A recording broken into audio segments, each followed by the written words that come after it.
যে বান্দা আমার দিকে ঝুঁকে আসে আমি তার চাইতে বেশি এগিয়ে হেদায়েত দিয়ে থাকি।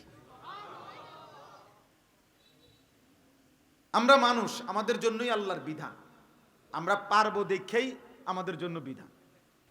তাহলে এটা সম্ভব। অসম্ভব হইলে আল্লাহ তাআলা আমাদেরকে জন্তু জানোয়ার বানাইতেন। মানুষ বানাইছেনই এ কথার হিসাব করে আমার পক্ষে আল্লাহর বিধান মানা সম্ভব।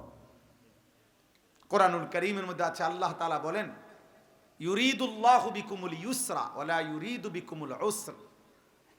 আল্লাহ তাআলা বলে, বান্দা আমি শরীয়তের প্রত্যেকটা বিধান, হালাল হারাম, করণীয় বর্জনীয়, আদেশ নিষেধ যাই দিয়েছি, প্রত্যেকটা হুকুম দিতে গিয়ে তোমাদের যেন সহজ হয় এটা আমি নিজে খেয়াল রাখছি।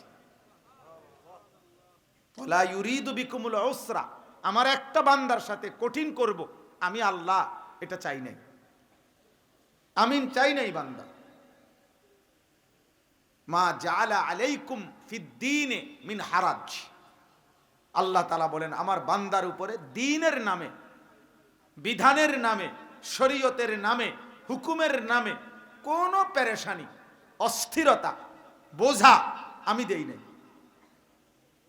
ওযু, নামাজ, রোজা, হজ, যাকাত, হালাল হারাম, পাক নাফাক, জায়েজ না জায়েজ, কোনো ক্ষেত্রে আমি আল্লাহ তাআলা আমার বান্দা পেরেশানিতে পড়ে যাবে এমন কোনো বিধান আমি দেইনি। বরং প্রত্যেক অবস্থার ভিন্নতায় আমি আল্লাহ তাআলা ভিন্ন ভিন্ন বিধান দিছি। সে দাঁড়ায় নামাজ পড়তে পারছে না, আমি ভিন্ন বিধান রাখছি। সে বসে নামাজ পড়তে পারতেছে না, আমি তার জন্য ভিন্ন বিধান রাখতেছি।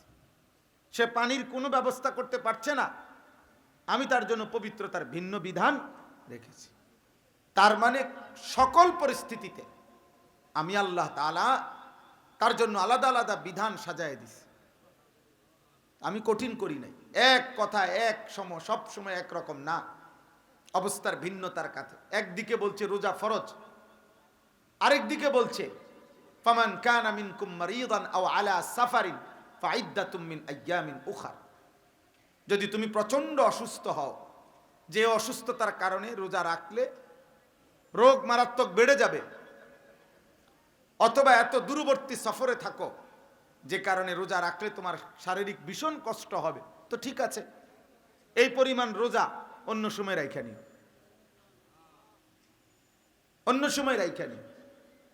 এই যে প্রত্যেক অবস্থায় আল্লাহ তাআলা বিধান আলাদা আলাদা করে সাজায় দিছেন, সাজায় দিছেন। হাদিসের মধ্যে আছে, হযরত আবু হুরায়রা রাদিয়াল্লাহু তাআলা আনহু থেকে বর্ণিত, এক যুদ্ধের মধ্যে সাহাবায়ে কেরাম, যুদ্ধের মধ্যে একজন সাহাবী মাথার মধ্যে প্রচন্ড আহত হয়েছেন, আঘাতপ্রাপ্ত হয়েছেন। তো ওনার মাথার মধ্যে জখমের মধ্যে ব্যান্ডেজ ছিল তখনকার সময়ের হিসাবে। এখন উনার উপরে গোসল ফরজ হয়েছে, প্রচন্ড ঠান্ডা, আবার জখম। তো উনি কাউকে জিজ্ঞেস করছেন, এই অবস্থায়ও কি আমাকে গোসলই করতে হবে? অন্যরা বলছেন, হ্যাঁ, গোসল করা ছাড়া আর উপায় কি? তো তিনি গোসল করছেন, ফলে ওই জখমের জায়গা, অসুস্থতার ওই জায়গাটা বেড়ে গিয়ে ওই সাহাবী শাহাদাত বরণ করছেন, ইন্তেকাল করছেন। মদিনায় আসার পরে নবী সাল্লাল্লাহু আলাইহি সাল্লামকে যখন এই ঘটনা জানাইছেন, আল্লাহ নবী সাল্লাল্লাহু আলাইহি সাল্লাম ভীষণ রাগান্বিত হয়েছেন, ভীষণ। হায়, তোমরা তারে মেরে ফেললা, তোমরা তাকে মেরে ফেললা, তোমরা তাকে মেরে ফেললা, তিনবার বলছেন। এবং বললেন, কেন জিজ্ঞেস করলা না, কেন জিজ্ঞেস করলা না, কেন জিজ্ঞেস করলা না, আমাকে জিজ্ঞেস করলা না কেন? অস্থিরতা প্রকাশ করছেন। এরপরে বলছেন, ইন্নামা শিফাউল আইয়্যা আসসুয়াল, শোনো, এখন থেকে না জানার, মূর্খতার, অজ্ঞতার চিকিৎসা জিজ্ঞেস করা। আমার থেকে জানতা, এই লোক তো তায়াম্মুম করলেই যথেষ্ট ছিল।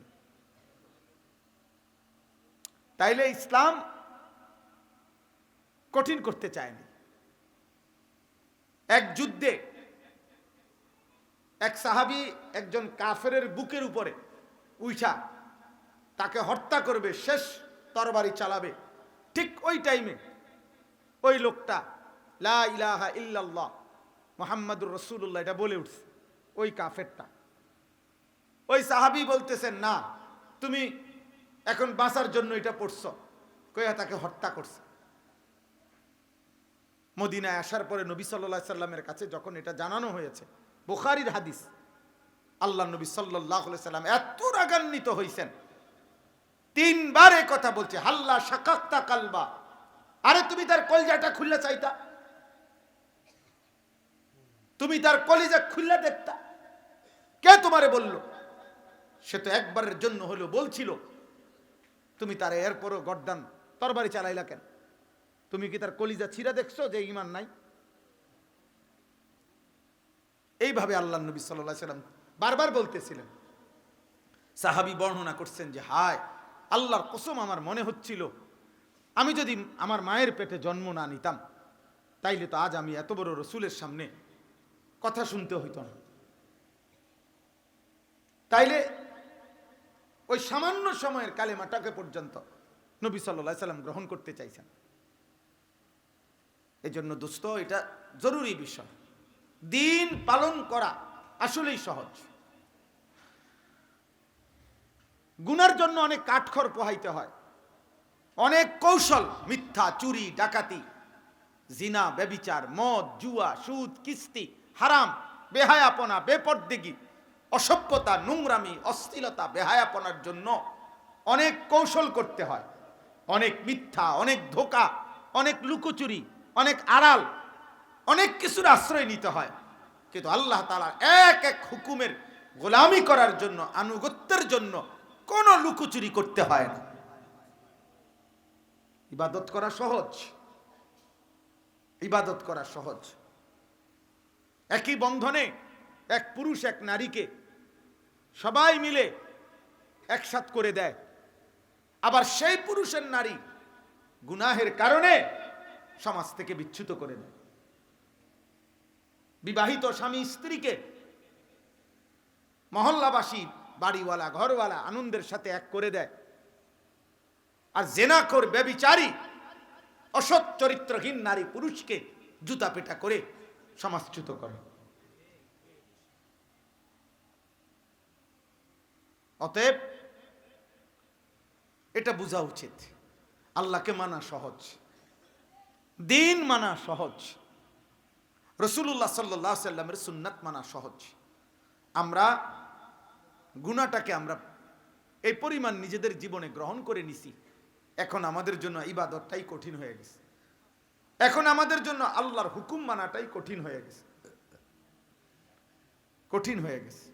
জওয়ান, বুড়ো, আমি আপনি সবাই আমরা এই পরিমাণ গুনার সাথে আপোষ করে নিছি। সবাই মিলে, বাবা জানে ছেলে এক ওয়াক্ত নামাজ পড়ে না, বাবা জানে ছেলে মোবাইলের মধ্যে নারী ছবি, অশ্লীল দৃশ্য দেখে, উনি হাল ছেড়ে দিছে, কিছুই করার নেই। ছেলে জানে তার বাবা টেলিভিশন দেখে, নাটক, সিনেমা দেখে, বিড়ি সিগারেট খায়, গালিগালাজ করে, ছেলেরও আর কিছু করার নেই। অথচ ইব্রাহিম আলাইহিস সালাম একটা ছেলে, যিনি তার বাবাকে হাজার লক্ষবার, শত শতবার আল্লাহর দিকে ফেরাইতে চেষ্টা করছে। ইয়া আবাতি, ইয়া আবাতি, ইয়া আবাতি, ইয়া আবাতি, কোরআন শরীফে আছে। ইব্রাহিম আলাইহিস সালাম বারবার বলছে, হে আমার আব্বা, হে আমার আব্বা, আব্বা আপনি ঈমান আনেন, ঈমান আনেন, ঈমান আনেন।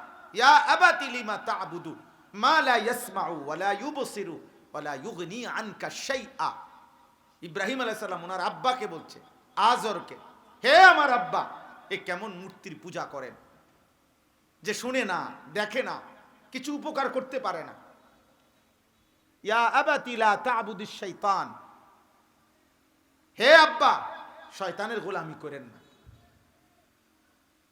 ইয়া আবাতি ইন্নী ক্বাদ জাআনি মিনাল ইলম মা লাম ইয়াতিকা ফাত্তাবি'নি আহদিকা সিরাতান সাবিয়্যা। আব্বা আমার কাছে আসমানি ইলম আছে, আপনি আমার কথাটা মানেন, আমি আপনাকে সঠিক পথ দেখাবো। এভাবে বলছে, বারবার বলছে। ইয়া আবাতি ইন্নী আখাফু আন ইয়ামাসসাকা আযাবুম মিনার রহমান। আব্বা আমার ভয় হয় কালেমা ছাড়া মরলে আল্লাহর আযাব আপনাকে ঘিরে ফেলবে, আপনার কবরে আযাব ঘিরে ফেলবে। আপনি ফিরেন আব্বা, ফিরেন। মা হাদিহি তামাসিলুল্লাতি আনতুম লাহা আকিফুন। হে আমার পিতা, হে আমার জাতি, এ কোন পাথরের তৈরি মূর্তির সামনে তোমরা হাঁটু গেড়ে বসে আছো কেন? এ কার পূজা করছো? এভাবে বলছে, এভাবে বলছে। তাইলে কি ভাই, সন্তানের কলিজার মধ্যে ফিকির থাকার কথা আমার আব্বা মার আখেরাত, আব্বা মার কলিজার ভিতরে ফিকির থাকার কথা আমার সন্তানের আখেরাত। এবার উল্টা উদাহরণ দেখেন, নূহ আলাইহিস সালাম, একজন বাবা 950 বছর, যিনি 950 বছর মানুষকে যিনি আল্লাহর দিকে ফিরাইছেন, কালেমার দাওয়াত দিছেন, একটা একটা মানুষের কাছে গেছেন কত হাজার বার, কত লক্ষ বার, 950 বছরে সেই তিনি 950 বছর পরেও যেদিন আযাব শুরু হয়ে গেছে, ওয়াফারাত তান্নুর, চুলার ভিতর থেকে পানি উঠতে শুরু করছে, আল্লাহর আযাব চলে আসছে, তখনও তিনি ওনার ছেলে কেনান, ছেলেটাকে জাহান্নাম থেকে বাঁচাইতে চেষ্টা করছে। ইয়া বুনাইয়া আরকাম মা'ানা ওয়ালা তাকুম মা'আল কাফিরিন। হে প্রিয় সন্তান, আব্বা, হে আমার প্রিয় ছেলে, ইমানদারের সঙ্গী হও, কাফেরদের সঙ্গী হইও না, বেঈমানের সঙ্গী হইও না রে আব্বা। ছেলেটা বলছে, না, আমি পাহাড়ের উপরে আশ্রয় নেব। পাহাড়ের উপরে আশ্রয় নিলে পানি যাবে না। আবার নূহ আলাইহিস সালাম বলছে, লা আসিমাল ইয়াউমা মিন আমরিল্লাহ। না রে আব্বা, আল্লাহর ফয়সালা থেকে আজকে কেউ রক্ষা করতে পারবে, কেউ না। দেখেন, চিন্তা করি, তাহলে এক বাবার ফিকির ছিল সন্তানকে জাহান্নাম থেকে বাঁচান, এক সন্তানের ফিকির বাবাকে জাহান্নাম থেকে বাঁচান, বাবাকে জাহান্নাম থেকে বাঁচান। হযরত লূত আলাইহিস সালাম শেষ মুহূর্ত পর্যন্ত ওনার স্ত্রীকে জাহান্নাম থেকে বাঁচাইতে চাইছেন। হযরত আসিয়া শেষ মুহূর্ত পর্যন্ত ওনার স্বামী ফেরাউনকে জাহান্নাম থেকে বাঁচাইতে চাইছে। এক স্ত্রীর ফিকির ছিল স্বামী যেন জান্নাতি হয়, আল্লাহর আযাব থেকে বাঁচে। এক স্বামীর ফিকির ছিল স্ত্রী যেন জাহান্নাম থেকে বাঁচে। আমরা সবাই আলাদা হয়ে গেছি আজকে। আমরা প্রত্যেকে প্রত্যেকের জায়গায় সবাই সবাইকে ছেড়ে দিছি। বাপে তার পুত্রে আলাদা করে দিছে, বাবা তোমার মতো তুমি বড় হও। স্বামী তার স্ত্রীকে বলে দিছে, তুমি তোমার মতো চলো, তোমার আনন্দ, তোমার ইচ্ছা আকাঙ্ক্ষা, তোমার পছন্দ অপছন্দ তোমার, আমারটা আমার। ছেলে ছেলের মতো, মেয়ে মেয়ের মতো। এভাবে তো ইসলাম টিকে না, এভাবে তো একটি ফ্যামিলি দিনদার হয় না, একটি পরিবার দিনদার হয় না। সকলের উদ্যোগ লাগে, সম্মিলিত প্রচেষ্টা লাগে।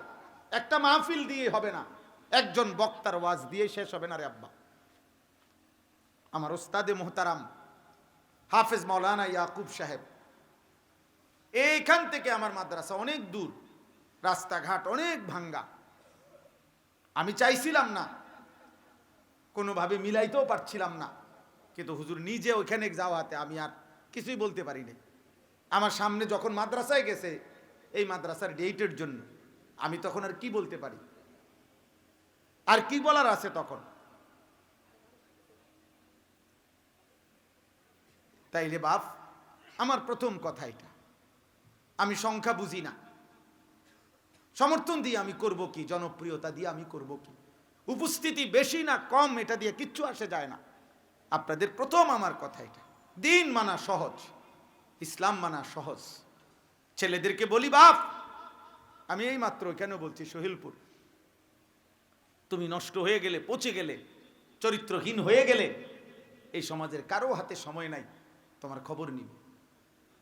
স্বার্থপর এই সমাজ, তুমি নারী আর উলঙ্গ ছবি দেখতে দেখতে, মদ আর নেশার জুয়ার আড্ডায় তুমি যদি পচাও যাও, গল্লাও যাও, গন্ধ ছড়ে ফিরাইয়া নেওয়ার টাইনে আনবে এমন লোক একদমই কম, একদমই কম। নষ্ট হইতে চাও, এক সপ্তাহ লাগবে না। নারীর সাথে জিন্দেগি কাটাইতে চাও, লাখ লাখ আছে, জিনাকার বেশ্যাপতিতা সারা দেশে হাজার হাজার আছে। মদের আড্ডার অভাব নাই, জুয়ার আড্ডার অভাব নাই, নারীর আড্ডার অভাব নাই। তোমারে একদিনে নষ্ট করে দিবে, ফিরাই আনুন না লোক নাই। হাত ধরে টানার মতো লোকের বড় অভাব। কে তোমাকে বলবে যে কতদিন হয় ফজরের নামাজ পড়ো না?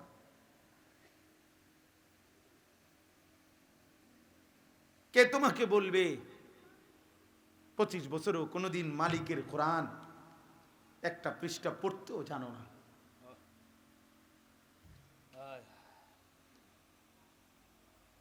কে তোমাকে মনে করাবে